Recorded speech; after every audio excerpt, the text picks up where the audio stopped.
श्री गणेशाय नमः। 29 मार्च 2025 को हो रहे शनि की राशि परिवर्तन से किसी को भी भयभीत होने की जरूरत नहीं है, क्योंकि शनिदेव डराने वाला ग्रह है ही नहीं। वे संघर्ष कराकर पक्की सफलता देते हैं। शनि के समय में जातक भ्रम की दुनिया से निकलकर वास्तविकता के धरातल पर चलना शुरू कर देता है। शनि जीवन में यह बताने आता है कि बिना मेहनत किए सफलता प्राप्ति की आशा एक स्वप्न की तरह है, जबकि परिश्रम के बल पर सब कुछ पाया जा सकता है। नमस्कार, स्वागत है आपका राजयोग 6-5 में। मैं हूं आपका न्यूमलॉजर दोस्त मिथिलेश रॉय। आइए आज जानते हैं कि शनि के राशि परिवर्तन से आपको डरने की जरूरत क्यों नहीं है। दोस्तों, 29 मार्च को शनि मीन राशि में आएंगे। मीन राशि में राहु पहले से विराजमान हैं।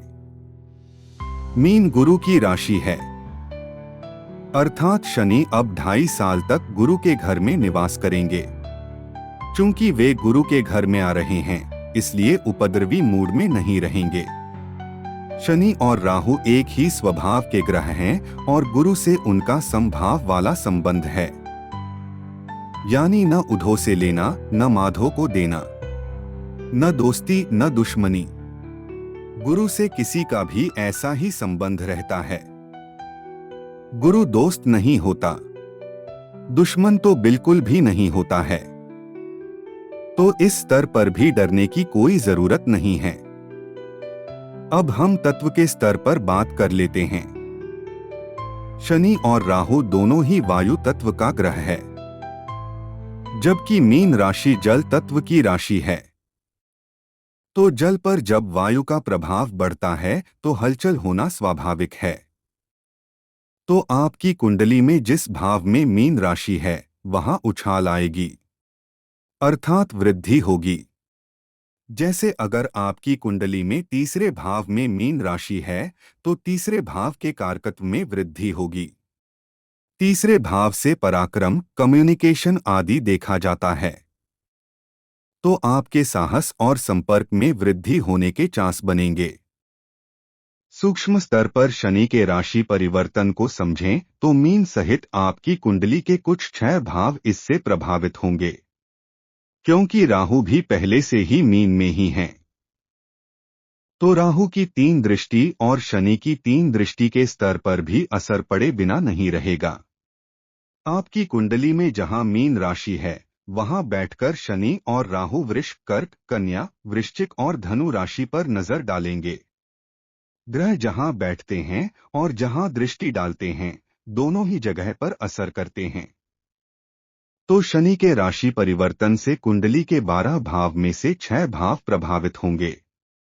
मतलब आधी कुंडली को शनि और राहु मिलकर अपने अधिकार में ले लेगा।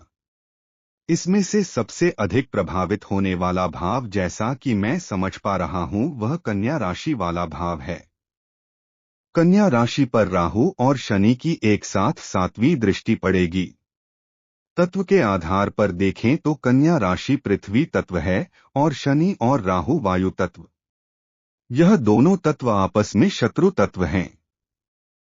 लेकिन राशि के स्तर पर देखें तो शनि और राहु दोनों ग्रह का कन्या राशि मित्र राशि है।